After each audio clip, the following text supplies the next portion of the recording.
Tinatawag na tayo ng mundo.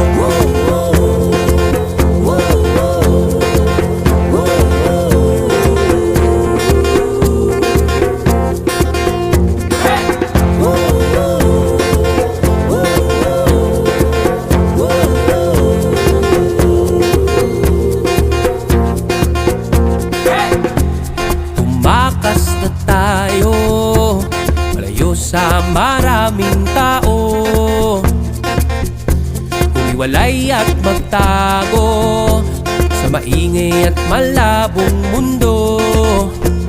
Bumubulong ang hanging habagat at hampas ng alon.